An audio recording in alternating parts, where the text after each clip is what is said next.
Whatculture.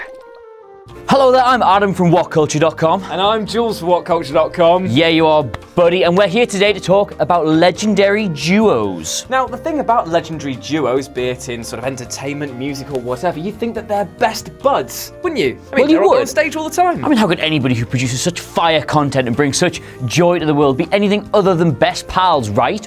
Although saying that, no matter where you work, there are some people who really do annoy you and frustrate you, and you want to see walk off a short pier and fall into a bucket of lava. Yeah, no matter how good things look on screen, sometimes away from the cameras, things aren't quite what they seem, are they? No, not at all. With this in mind, I'm Jules from Whatculture.com. And I'm Adam. Yes, you are, buddy! And these are 8 duos who hated each other! Number 8, Dean Martin and Jerry Lewis.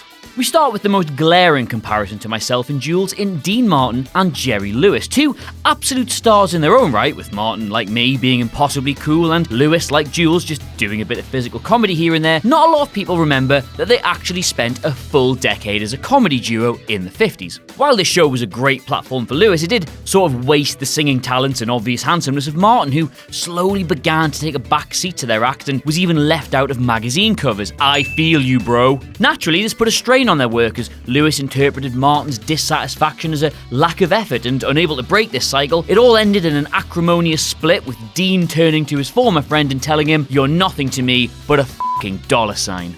Number 7, Mick Jagger and Keith Richards. Much like there are, allegedly, other presenters at Whatculture beyond simply me and Cleary, there is more to the Rolling Stones than just Jagger and Richards. But nobody else cares about them. The two are responsible for 99% of the creative genius behind the group, and, over the years, have become like brothers to each other, albeit brothers who have had a tendency to beat each other physically, mentally, and emotionally, which actually is pretty much like regular brothers. The reason for their numerous fallouts are many and varied. Girls, drugs, recording pressures, drugs, girls, drugs, an attempt to going solo, tell-all books, drugs, making fun of my hat. Oh, so I'm just projecting there. But the most impressive thing isn't the number of falling outs Jagger and Richards have endured, it's the number of times that they've been able to put their visible hatred aside for the sake of the band. Isn't that nice? Number 6, Meg and Jack White. Now, this was a funny one. I definitely remember hearing in school that the White Stripes were husband and wife, and they were brother and sister, and according to Nick Fowler in Year 9, they were both the same person, and it was all camera trickery. Regardless of the murky setup, though, the end of the band in 2011 was allegedly a result of the fact that, like most married couples, they simply couldn't talk to each other anymore. Meg being, in Jack's words, f***ing antisocial and leaving him feeling isolated and alone on the road. I mean, fair enough, mate, she only suffered with crippling anxiety for most of her adult life, but yeah, no, really unfair that you had to talk to Radio 1 on your own sometimes. Such was the perceived difficultness of Meg's personality that it eventually led to the breakup of the band during the recording of their 7th album, with Jack going on to reveal just how much he'd grown to hate working with her by the end. Not like me and Buddy Boy though, every day's a delight. Number 5, Abbott and Costello. Ah, Abbott and Costello. One the cocksure straight man, the other the dim-witted foil. Remind you of anyone? Hey. Two men who were famed as much for their friendship as they were for their work. That was until their early success began to fade, and all of a sudden, some pretty serious rifts began to appear between the duo, both professionally and personally. Costello believing that Abbott was little more than a drunk, and conversely, Abbott referring to Costello almost exclusively as the bastard. Remind you of anyone? A series of individual tragedies didn't help matters for them, and soon they stopped speaking at all, which would have been fine were they not both tied to each other in long-term performance contracts, which they were forced to begrudgingly honour for years after until it all broke down. Awkward. Number 4, Simon and Garfunkel.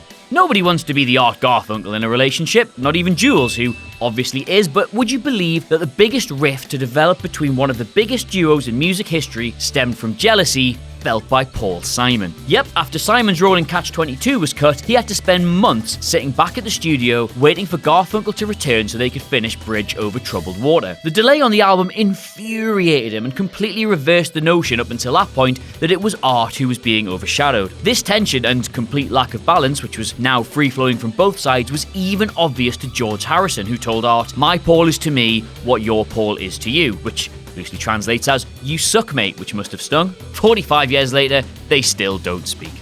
Number 3, Mulder and Scully.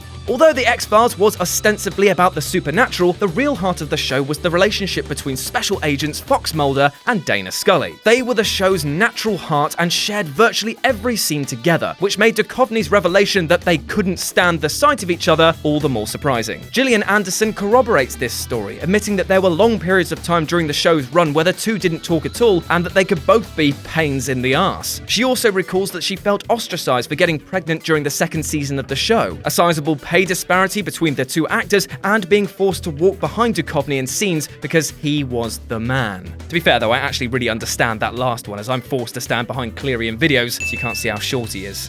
Number 2, C-3PO and R2-D2.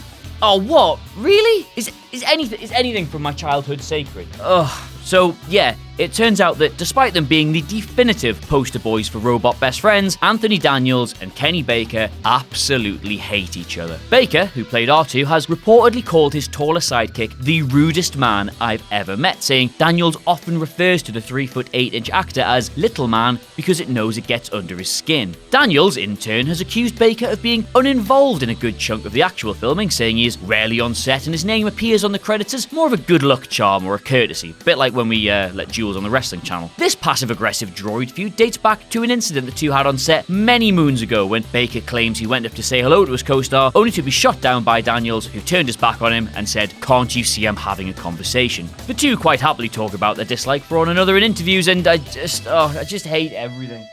And number 1, Liam and Noel Gallagher.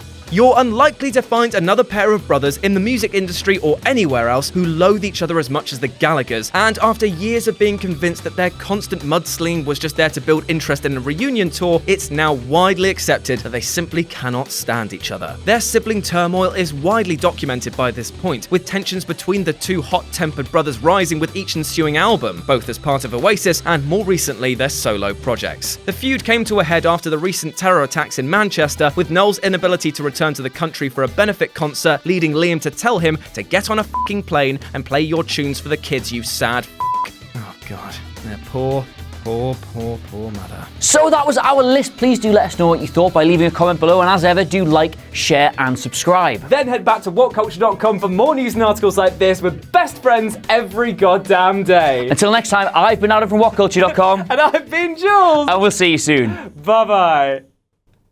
Yep. Are we done? Yep. I'll let you turn everything off since you think you're so fucking tall.